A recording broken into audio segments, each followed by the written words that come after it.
नमस्कार, मैं हूं डॉक्टर प्रसून। खालिस्तानी आतंकी और प्रतिबंधित संगठन सिख फॉर जस्टिस के मुखिया गुरपंत सिंह पन्नू ने एक बार फिर भारत की अखंडता के खिलाफ गंभीर धमकी दी है। अमेरिका में बसे पन्नू ने एक वीडियो जारी करके भारत के कई राज्यों में अलगाववादी ताकतों को खड़ा करने की बात कही है। उसने 2047 तक भारत को कई टुकड़ों में बांटने का हमेशा की तरह मुंगेरी लाल का सपना फिर से देखा है, जिसमें पन्नू ने दावा किया है कि 2047 तक भारत का कोई अस्तित्व नहीं रहेगा और इसका पूरा भूगोल बदल दिया जाएगा। कनाडा के उप विदेश मंत्री डेविड मॉरिसन के एक बयान जारी कर कहा था कि कनाडा की नीति स्पष्ट है, भारत की क्षेत्रीय अखंडता का सम्मान किया जाना चाहिए। मंत्री डेविड मॉरिसन ने जोर देकर कहा कि भारत एक एकीकृत राष्ट्र है और इसकी संप्रभुता को कोई खतरा कनाडा की धरती से नहीं होना चाहिए। इस बयान से आतंकी पन्नू भड़क उठा और उसने भारत के खिलाफ जमकर जहर उगला। आतंकी पन्नू ने अपने वीडियो में मुंगेरी लाल के सपने की तरह सिख फॉर जस्टिस का अपना मिशन बताया। पन्नू ने कहा कि सिख फॉर जस्टिस का मिशन 2024 से 2047 तक भारत को खत्म करना है। पन्नू ने यह भी कहा कि पंजाब के अलावा अब जम्मू कश्मीर, असम, मणिपुर, नागालैंड में भी अलगाववादी आंदोलनों को भड़काने की योजना बनाई जा रही है। इन राज्यों में भी आंदोलन शुरू करने भारत संघ को खंडित करने की धमकी दी गई है। सवाल उठता है कि पन्नू को पाल कौन रहा है, कौन फंडिंग मुहैया करवा रहा है, अमेरिका या चीन? भारतीय खुफिया एजेंसियों की माने तो पन्नू अमेरिकी खुफिया एजेंसी CIA का एजेंट है, जिसके हैंडलरों की इशारे पर पन्नू भारत विरोधी गतिविधियों को अंजाम देता है। लेकिन सवाल है कि क्या इस पन्नू नाम के घोड़े की सवारी अब चीन भी करने लगा है? पन्नू की बयानबाजी इसी ओर इशारा करती है। वीडियो में पन्नू ने चीन के राष्ट्रपति शी जिनपिंग से भी समर्थन की अपील की।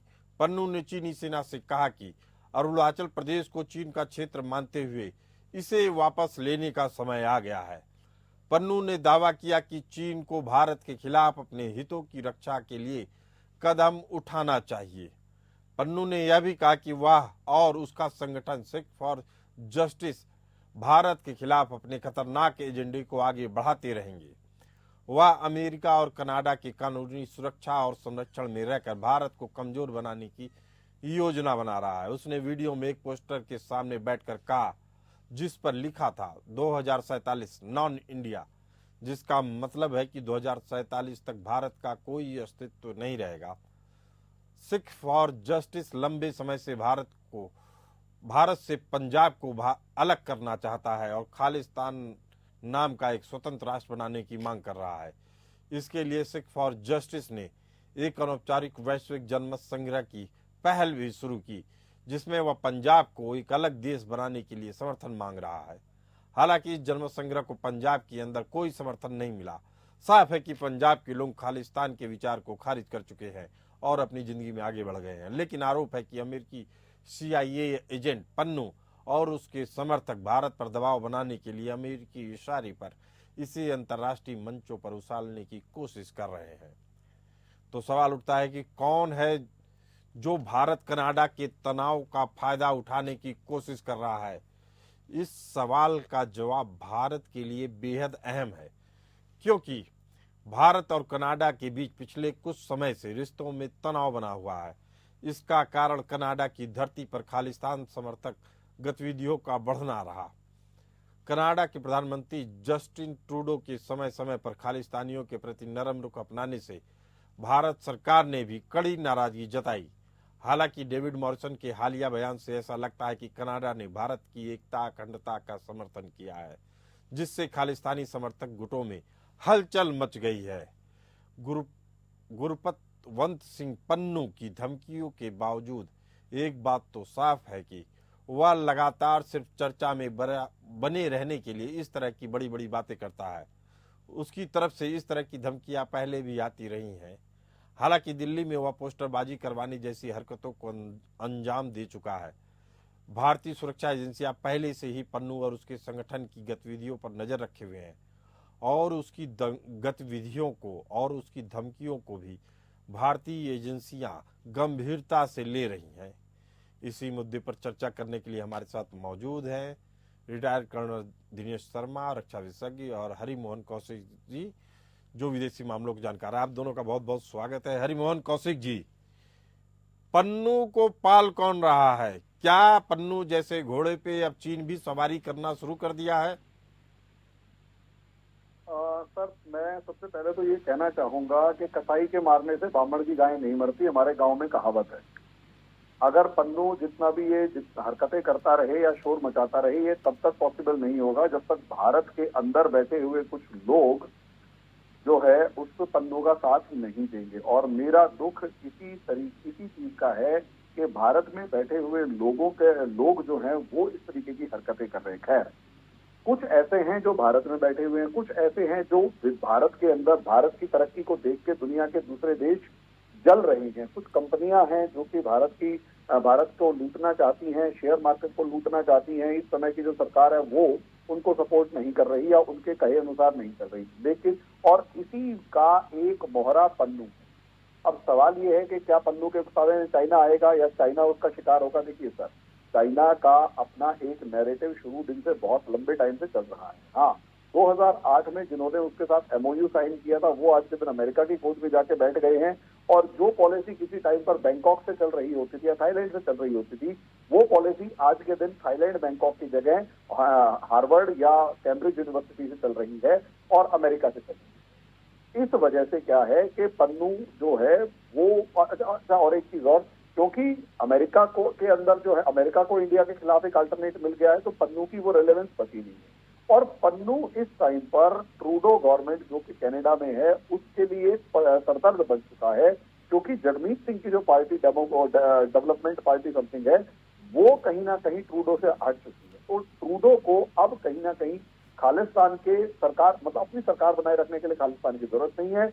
अमेरिका को बहुत ज्यादा खालिस्तान के अंदर मेंटेन करने के लिए पन्नू जैसों को उतनी इंपॉर्टेंस नहीं मिलती, क्योंकि अमेरिका के पास एक और एजेंट है जो भारत के अंदर पॉलिटिकली बहुत अच्छी पोजीशन पर बैठा हुआ है। फिर भी अच्छा, और तीसरी बात, पन्नू का नेटवर्क इंडिया में तोड़ा जा चुका है और अननोन गनमैन ने पाकिस्तान के अंदर भी पन्नू के नेटवर्क को काफी नुकसान पहुंचाया है। तो मुझे ऐसा लग रहा है कि उसकी इंपॉर्टेंस पाकिस्तान अमेरिका के लिए कम हुई है, इसीलिए पन्नू आज के दिन अमेरिका की जगह चाइना को रिक्वेस्ट कर रहा है कि तुम हमला करो, हम तुम्हारे साथ हैं। पाल कौन रहा है? सीआईए पाल रही है? अगर पाल रही है सीआईए तो उसका मकसद क्या है? भारत पे केवल दबाव बनाना? सर, भारत के ऊपर अपनी पॉलिसीज को प्रेशर क्रिएट करना, भारत के ऊपर अपनी पॉलिसीज कैसे भी करके इम्प्लीमेंट करना। कोई भी, देखिए सीधी सी बात ये ना, हमारे इकोनॉमिक सिस्टम को कंट्रोल वो करना चाहते हैं, हमारी सरकार उसके लिए तैयार नहीं है। हमारे जो डिफेंस सेक्टर है उसको कंट्रोल अमेरिका करना चाहता है, हमारी सरकार उसके लिए तैयार नहीं है। तो उन्हें कोई ना कोई ऐसा एजेंट चाहिए जो भारत की सरकार को या भारत को कैसे भी करके डिस्टेबलाइज करे और उसके नाम पर भारत को अमेरिका ब्लैकमेल करे। तो भारत की जमीन जय चंदों से भरी हुई है, इसी का फायदा अमेरिका भी उठा रहा है और लग रहा है कि आने वाले समय में चीन भी उठाएगा। हमारे साथ मौजूद है कर्नल दिनेश शर्मा जी। आपको लगता है कि आतंकी पन्नू पे चीन भी दांव लगा रहा है या केवल अमेरिकी सीआईए एजेंसी अपनी फेस सेविंग के लिए चीन का नाम बुलवा रही है पन्नू के जरिए? कर्नल साहब।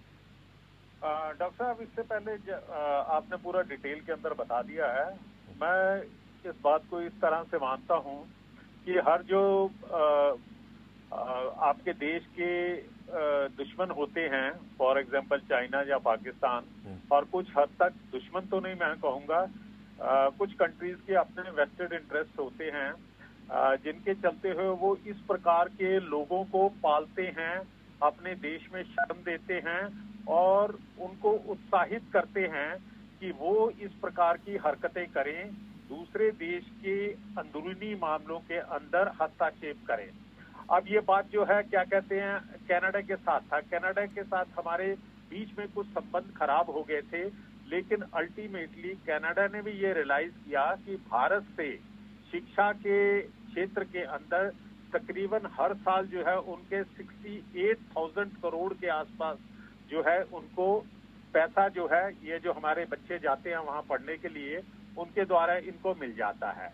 इन सब बातों के मद्देनजर रखते हुए ये जो अभी इनके विदेश मंत्री ने जो एक वक्तव्य दिया है, उससे he showed is respect for the territorial integrity और हमारी देश के बारे में जो उसने बोला है, तो ये साफ जाहिर है कि आउटवर्डली जो है कोई भी देश जो है इस प्रकार के तत्वों को जो है प्रोत्साहन नहीं देता है। अब ये बीच में बात हुई कि इसने जनमत कराने की कोशिश की, जैसे कि रेफरेंडम कह सकते हैं। अरे भाई, हर एक नॉर्मल पढ़ा लिखा व्यक्ति को पता है कि रेफरेंडम कौन करा सकता है। या तो वो पर्टिकुलर देश करा सकता है या यूनाइटेड नेशन करा सकता है।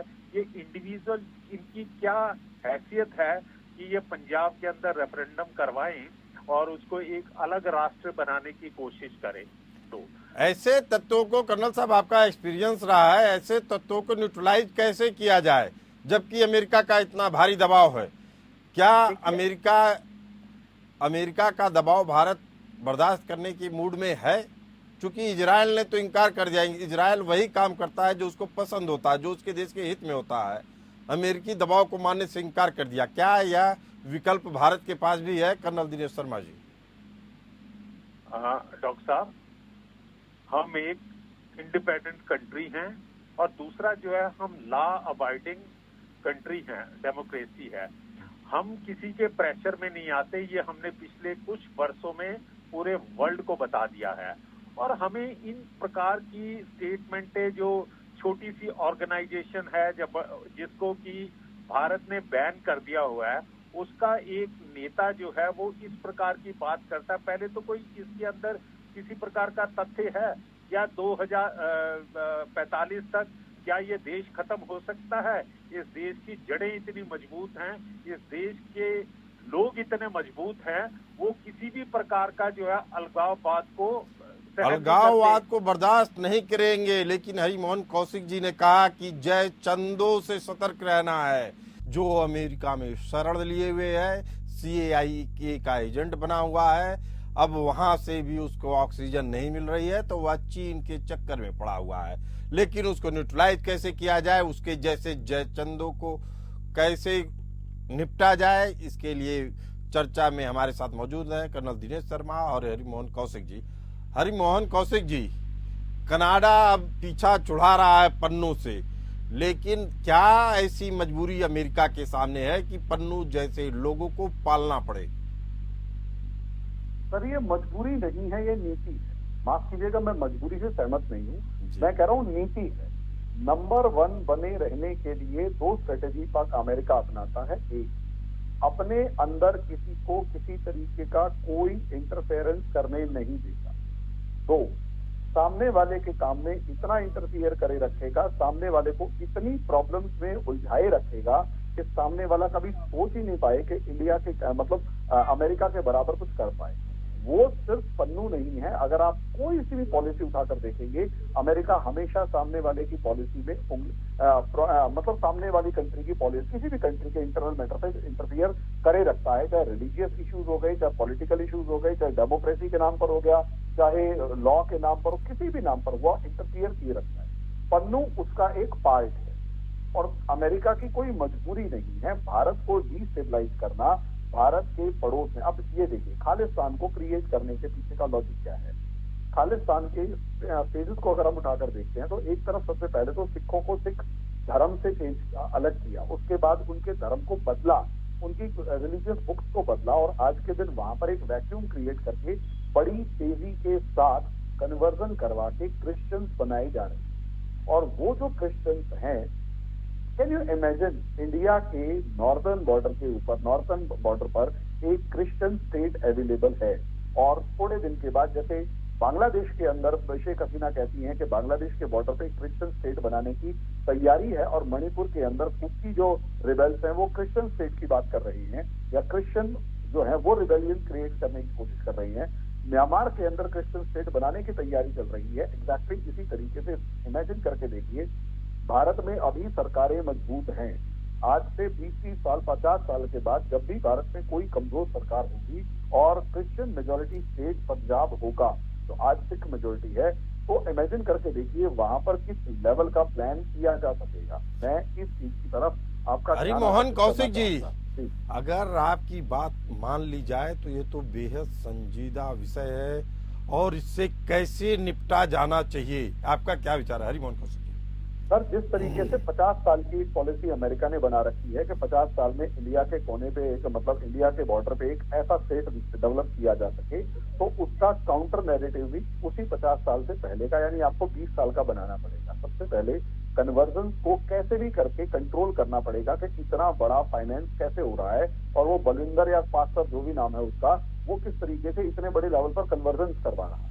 सर, एक एक गांव में एक दिन में अगर 15, 20, 50 लोग कन्वर्ट हो जाते हैं और डेली की और जो एवरेज है वो लगभग 50 से 100 लोग, 200 लोग, 500 लोग डेली की, 1000 लोग भी अगर डेली के एवरेज में कन्वर्ट हो रहे हैं तो कितने साल बाद पंजाब की पॉपुलेशन क्रिश्चियन में कन्वर्ट हो जाएगी, आप देखिए। उसके दो रीजन है, एक कनाडा का पासपोर्ट, दूसरा इनको किसी भी तरीके से यहाँ पर बेनिफिट बहुत ज्यादा मिलते हैं। रोकने का तरीका, सबसे पहले फंड को कट किया जाए, जो लोग बहुत तेजी के साथ प्रचार प्रसार कर रहे हैं उनके ऊपर कानूनी कार्रवाई करने के रास्ते ढूंढे जाएं। तीसरी तरफ सर, जो अकाल तख्त है और जिस तरीके से सिखिज्म के अंदर एक बैकडोर पेनिट्रेशन हो रहा है बहुत तेजी के साथ, उसको रोकने का कोई ना कोई उपाय किया जाए। सर, रेडिकलिज्म एक चलो ठीक है झेल लिया जाए, हरिमोहन कौशिक जी, अपने ही को खा जाएगा तो क्या करेंगे? हरिमोहन कौशिक जी, रोकने का काम ये संजीदा विषय है, क्या इसमें सेना की भूमिका को बढ़ाया जाना चाहिए या आपको लगता है लोकल इंटेलिजेंस और पुलिस के भरोसे यह काम हो जाएगा? माफ कीजिएगा सर, ये एक प्रॉक्सी वॉर है। प्रॉक्सी वॉर में सेना की भूमिका अगर आप जरा सी दे भी दोगे तो सेना को हैवी हैंड सिखाया जाता है, वो क्रश करना जानते हैं, वो किसी भी तरीके से प्यार से डील करना नहीं जानते। मतलब सेना को हम प्यार से डील करना सिखाते भी नहीं है। सेना प्यार से एक लिमिट तक डील करेगी, वो हैवी हैंडलिंग की बात करेगी। सर, ये बात आइडियोलॉजी की, ये लड़ाई प्रॉक्सी वॉर की आइडियोलॉजी, ये एक आइडियोलॉजी को काउंटर करने के लिए एक एंटीडॉट की फॉर्म में काउंटर आइडियोलॉजी डेवलप करने की कोशिश की जाए। सेना बॉर्डर पे अच्छी है, बॉर्डर पे काम करे। इंडिया के अंदर हमारी सरकारों को, हमारी कोर्ट को, हमारे जो पॉलिसी मेकर्स हैं उनको ये काम करना पड़ेगा। सोसाइटी के जो सरमाएदार हैं उनको ये काम करना पड़ेगा, काउंटर नैरेटिव तैयार करें। इसमें आर्मी का मुझे बहुत ज्यादा रोल दिखाई नहीं देता। हमारे बॉर्डर्स को सिक्योर रखें, उससे ज्यादा आर्मी का यहाँ रोल नहीं है। कर्नल दिनेश शर्मा हमारे साथ मौजूद है। इसकी जिम्मेदारी किसको लेनी होगी? जो देश में अलगाववाद का नैरेटिव क्रिएट किया जा रहा है, कभी मानवाधिकार के सहारा लिया जाता है, कभी किसी और चीज का सहारा लिया जाता है, उससे निपटने के लिए हमारे पास क्या उपाय है कर्नल दिनेश शर्मा जी? देखिए, ये बेसिकली जो है ये कौशिक साहब जो कह रहे ने बिल्कुल ठीक कहा है कि आर्मी का जो है इसमें कोई रोल नहीं है। हमारा काम है देश की सुरक्षा रखना, बॉर्डर को सिक्योर करके रखना। और जिस समय एड टू सिविल अथॉरिटी, जिस समय की किसी राज्य में या किसी स्थान के ऊपर सिविल एडमिनिस्ट्रेशन जो है लॉ एंड ऑर्डर की सिचुएशन को संभालने में मुश्किल पाता है, तो उस समय सेना उनकी मदद के लिए आती है। और तीसरा काम है हमारा नेचुरल कैलेमिटी के अंदर जो है, देश के अंदर जो है सिविल एडमिनिस्ट्रेशन को असिस्ट करना। अब ये बात जो है कि ये कौन रोक सकता है, देखिए ये सब्जेक्ट पड़ जाता है लॉ एंड ऑर्डर का, उसी के अंदर ये आ जाती हैं ये चीजें। ये स्टेट सब्जेक्ट है। हमारे जो पॉलिटिकल लीडर हैं उनको इस तरफ ज्यादा ध्यान देना पड़ेगा। उनका विजन राजनीति के लिहाज से देखा जाए तो वोट बैंक के अलावा उनका दिमाग कहीं नहीं जाता है। अगर भारत को बचाना है तो उसकी सभ्यता संस्कृति का पुनरुत्थान करके ही लोगों को एकजुट रखा जा सकता है, उनको इस तरीके से बताया जा सकता है, इस तरीके से शिक्षित किया जा सकता है कि उनको मालूम चलना चाहिए अखंड भारत का क्या महत्व है, उनके जीवन पे क्या प्रभाव पड़ता है, किन ऊंचाइयों को वह अपनी सभ्यता और संस्कृति के जरिए पा सकते हैं। लेकिन इस मुकाम को पाने से रोकने के लिए तमाम ऐसी विचारधाराएं चली हैं जो भारत की एकता अखंडता को नष्ट करने की कोशिश करती हैं। आधार लिया जाता है कि मानवाधिकार का, फ्री स्पीच का, लेकिन ये फ्री स्पीच आपको गल्फ कंट्रीज में नहीं दिखती है, ये स्वतंत्रता आपको किसी और देश में नहीं मिलता है। बस केवल भारत को खंडित करने के लिए भारत में ही इसका ज्यादा प्रचार और प्रसार किया जाता है। हरिमोहन कौशिक जी, अगर सभ्यता और संस्कृति के ही पुनरुत्थान के जरिए भारत की एकता और अखंडता बचती है तो इसका श्रेय किसको लेना होगा? क्या आरएसएस जैसे संगठन लेंगे या इसका भी कोई विकल्प है सरकार के नजरिए से? हरिमोहन कौशिक जी। सर, अगर इसकी जिम्मेदारी देखी जाए तो हम सबकी है, लेकिन अब समस्या ये है हमारी सोसाइटी को इतना ज्यादा मिसगाइड कर दिया गया है पिछले लगभग 1000 साल के अंदर कि हम कंफ्यूज है। और उसमें सबसे ज्यादा मिसगाइड किया है इस ब्रिटिश काल में, और ब्रिटिश काल से भी ज्यादा मिसगाइड किया है 1967 में, जब से कम्युनिस्टों ने इंदिरा गांधी सरकार को बचाने के लिए इंदिरा गांधी को सपोर्ट किया और उनकी सरकार को मतलब समर्थन दिया। उसके बाद हमारी शिक्षा व्यवस्था, सर हम 50-60 साल से जिस शिक्षा को पढ़ रहे हैं वहां हमारे को एक हारी हुई कम्युनिटी दिखाया गया है। हमारे को एक ऐसी कम्युनिटी दिखाई गई है जिसके अंदर हमारी सभ्यता, संस्कृति, संस्कार सब बर्बाद हैं। और जब सभ्यता, संस्कृति और संस्कार बर्बाद हैं और हमें ये समझाया जा रहा है कि विदेशी यानी वेस्टर्न जो कल्चर है वही ठीक है, तो सर उससे निकलने के लिए भी तो हमें टाइम चाहिए होगा। उसमें अकेले आरएसएस के सर पे ठीकरा फोड़ देंगे तो जरूरी नहीं है कि हम काम कर पाए। सर हर आदमी का इसमें प्रयास होगा। हाँ, हर आदमी की RSS एक भूमिका संगठन होगी, है। सरकार को भी नए संगठन गढ़ने होंगे। इसके लिए इस चर्चा के अमृत मंथन से यही निकला है। अब इसके लिए सरकार कितनी सचेत होती है देखने वाली बात होगी। इस चर्चा में आप दोनों मेहमानों ने हिस्सा लिया, आप लोगों का बहुत बहुत धन्यवाद।